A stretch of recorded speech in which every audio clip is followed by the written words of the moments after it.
Hi everyone, I'm Harry, I'm from Oasis, and we do a confidential EVM. So what that is, well, I think it's best to start with what a transparent EVM is. So you could call them transparent chains, so it's like Ethereum, Polygon, Arbitrum, and so on. And I guess like instead of confidentiality, you could call it private or a shielded EVM or like an encrypted EVM, but it's a small but sort of important distinction between the two. And but with a transparent EVM, the call data is not encrypted, so everyone can see what transaction parameters you're putting on chain. And even if you had encrypted call data, you couldn't decrypt it without everyone knowing the key. And then because it's verifiable and replicated, everyone can see the internal state of the contract. And you can add privacy to this, but you'd have to use something like a fully homomorphic encryption or like a little bubble of ZK privacy on top of that. At the moment, these are quite slow. So FHE is quite slow. With ZK snarks, you've got the proving overhead there. And but the good thing here is that if you wanted any of these properties on Ethereum, on a transparent chain, you end up with the small bubbles of privacy that you can go in and out of them, but as a whole, without everything being private and encrypted by default, you're losing a lot of the benefit of privacy there. So yeah, we made a confidential EVM. It's cheap, it's fast, simple, and you can program it using normal Solidity. So just like with EVM and Ethereum, you deploy your contracts on there, and it's all encrypted by default.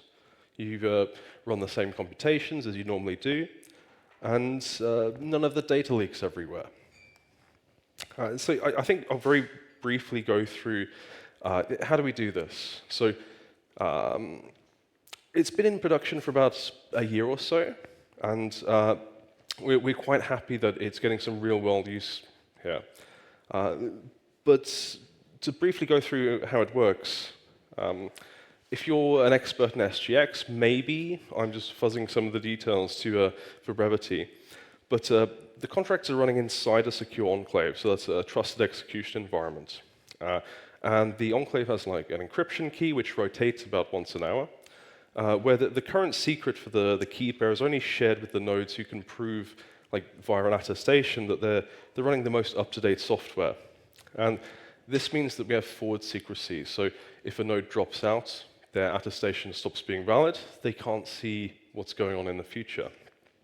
And this attestation can only come from up-to-date Intel hardware, where there's like a cryptographically verifiable chain of signatures that ultimately come down to a unique certificate and a tamper-proof key pair that's embedded in the processor.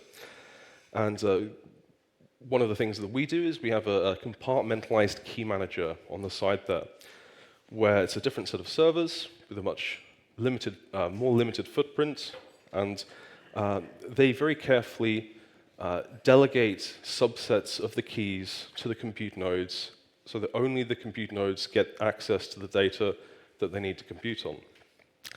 That means that there's no master key that's on the Sapphire compute nodes, and so essentially, as a node operator, I can't see the runtime state. I can't see the call data that's being passed to the contract, and I can see I/O on the disk, though. So yeah, I think the next point, though, is we have a confidential EVM, that's great, but what can you do? What's the next generation? So we're going from the current set of ideas that we have for smart contracts. What can we do with this, and why do we need privacy? So I think it'd be interesting to think about, well, if you think about privacy, initially you think Monero, Zcash, but I think that's a pretty small part of it.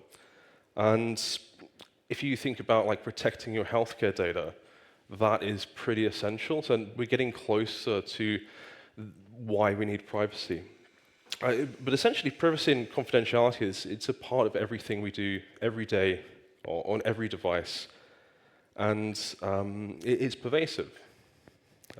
So the other problem is like data is a bit like nuclear waste or microplastics or sort of asbestos, where you can't really recycle or dispose of data very easily. And it collects everywhere in places that you don't necessarily expect. And once it's out there, you can't really put it back. So it took like 10 or 15 years for SSL to become a standard, and a handful of more years for like drive encryption to become the norm. So everyone's phones, their laptops are encrypted by default. But just as we started to encrypt all the devices and the servers, everything moves over to the cloud. And on the cloud, it's sitting basically unencrypted. So while the drives may be encrypted, the sysadmins can still see the data, the hackers can still see the data, and we have no idea, if the software that's accessing and modifying this data has been changed, or even, has it been deleted when we press the delete button. So now we're putting all this like unencrypted on the problem is now we're putting a lot of unencrypted data on the blockchain forever. And I like to think of this as being like the elephant's foot in the Chernobyl reactor, where it's like a disaster that's waiting to happen. And we haven't really had the marketeers take advantage of this. But I can imagine a slightly dystopian future where we're getting personalized recommendations based on my spending history, and then I'm being exploited and manipulated or something like that.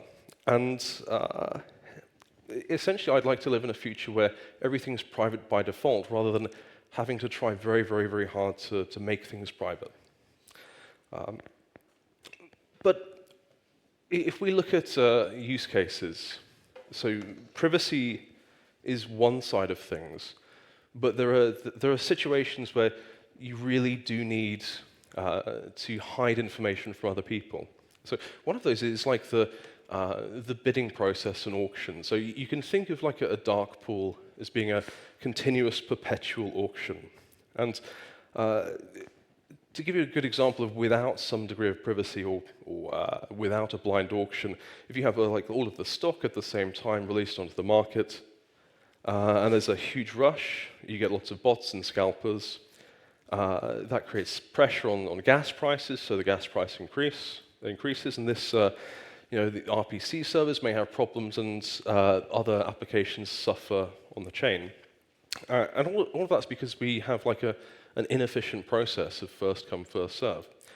I'm using blind auctions as an example because it's one of the examples in the Solidity documentation. So whenever we see this problem happening on chain, there's a solution to this already.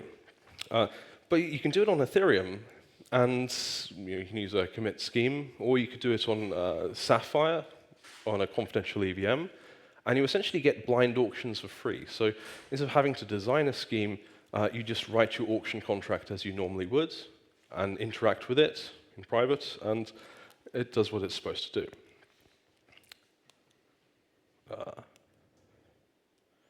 There we go. So the other quick problem is that with privacy coins, I think it gets quite a bad rap, and I really want to say that 2025 is going to be like the year of privacy coins. So if we stop thinking of them as being like some kind of criminal element, or they've got a bad reputation, what about just my spending with my card? Can we have a serious pragmatic conversation with regulators to end up with the system that we already have in the real world, but on-chain?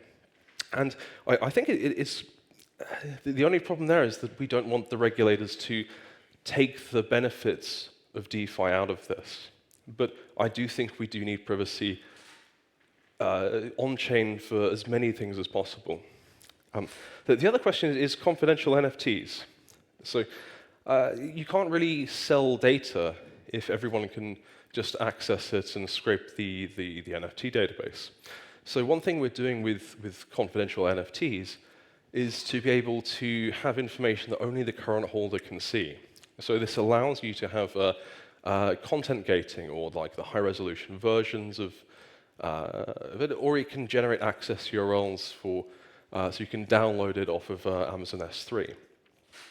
And the other question is about like the fog of war and on-chain gaming, and you can't really upload all of the game data to the blockchain because it's just far too much. So a lot of people look at procedural generation of content, and if you have a procedural generation, a lot of people, you want the content to be new and to be exciting, but if you can see the seed that generates the content, especially if there's money at stake or if it's a play-to-win game, you can exploit the system by predicting what's going to happen, take one route or the other. And I think, yeah, so I think the key point here is that when you have a confidential EVM that has like a built-in random number generator, you can keep the story secret, you can let things unfold, you can have like PvP battles where there is a bit of unpredictability. So you can do a face-off battle with somebody else, and you legitimately don't know what's going to happen. And the contract, because everything's running in private, it can play this out for you. And likewise with loot boxes, because it's on-chain, it's provably fair, rather than just being on some server somewhere. Now, to come to like the encryption and end-to-end encryption and AI, which is like a fairly hot topic at the moment, we do have one example of like a real dApp that's running on a chain that is using Sapphire for confidentiality. And that is, if you're making predictions, the value of your prediction is the track record of how frequently have you been correct. And if somebody else is able to see your prediction and copy you because they know you've got a good track record, the value of your prediction goes down because lots of other people are essentially just devaluing your effort. So this means that we have an app called Predictor by Ocean that you make your predictions, you can purchase the prediction feed, and it's all attestable, it's all on-chain, and so on and so forth. So we do have a sandbox and a playground where you can fork a bunch of different applications, lots of the front end set up. It's a really, really good point to get started and to sort of accelerate the development. So the next, to sort of get back on track, yeah, so we're doing confidential smart contracts. I do think this is like the next generation of things. And we do want to solve some bigger problems. So I want to think abstractly about, well, what is the current ecosystem? What gives value to the smart contract ecosystem? And how can this differ when you add privacy into the mix of it? So yeah, it's very important to have composability. So that's contracts that interact with each other and they're programmable, and functionality can be added on later by anybody. So that means you can make it do things that it wasn't initially meant to do. And if you have like a pluggable architecture, if you have to design everything up front and do it, design algorithms for this, or create a multi-party computation system, then that means that you have to think of everything everyone could possibly do up front. But with a confidential smart contract, this means that you can let it evolve over time. And especially when it's basically as fast as Ethereum is normally, but with added privacy, that means that you don't really get any, you're not weighted down by having to make proofs or having to set up lots of nodes for the multi-party computation. And it means that you can watch it evolve over time. But there are some sort of disadvantages in comparison to regular EVM. So one of those is that, well, now you're running in private, you could have a side channel. So the amount of gas that your contract takes can reveal the internal state of what code path it's taking. And also, we don't allow impersonations. So on Ethereum, you can simulate a transaction from anybody and see what it does. But if you're in a private context, you don't want people to do that. So if I have my password manager on-chain, I don't want someone to pretend to be me. So we do have to think about how do we create new authentication mechanisms. And one of those is like the login with Ethereum. So you have your login cookie that you pass to the smart contract to allow you to see your own data. And also, we can start thinking differently about how we can tackle problems. One of those is, well, in a private context, you can generate key pairs with the random number generator. You can sign with a variety of different algorithms. You can do encryption and decryption, and you can do hashing with algorithms that are used in the real world. And if we think of what could we really do differently, if both sides of two chains were both running trust execution, you could cut the bridge out entirely and just pass signed messages back and forth from each other.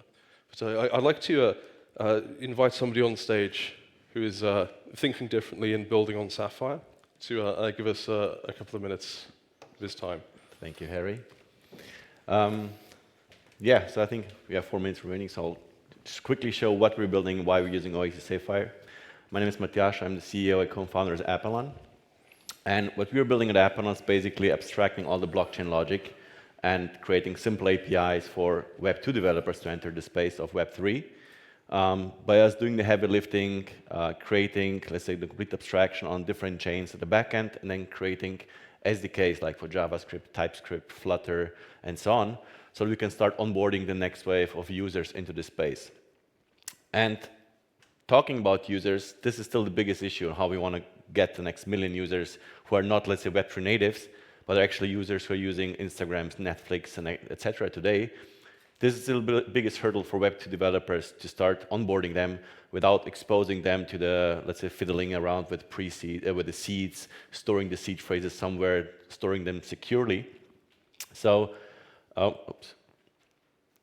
So what we've done here with Oasis is basically, we're today launching the account abstraction SDK together with Oasis. So as a developer entering the Appelon platform, you're able to basically just call our SDK, we'll call Oasis, and Oasis Trusted Executable Environment will create a wallet on the behalf of the user and store the private key for the user. So the users never get actually exposed to managing or having to manage a private key themselves.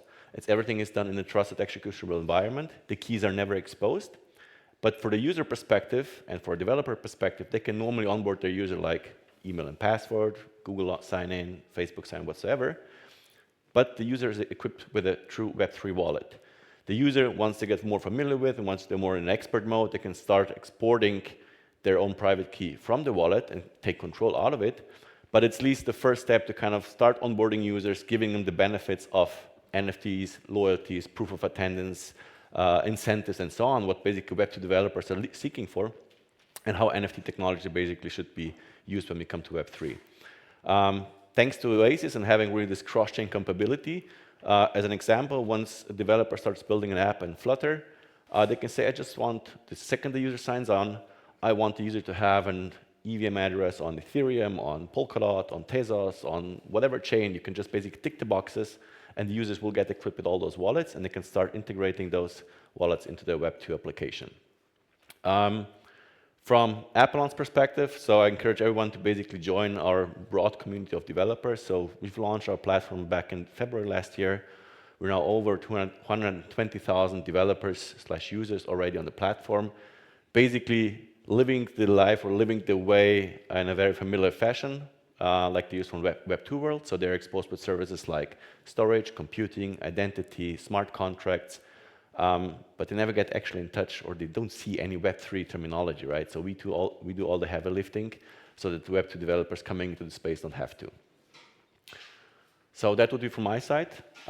Quick demo or an explanation how we leverage trusted executable environments. If there are any questions for me or Harry, I'm happy to take any questions. Thank you.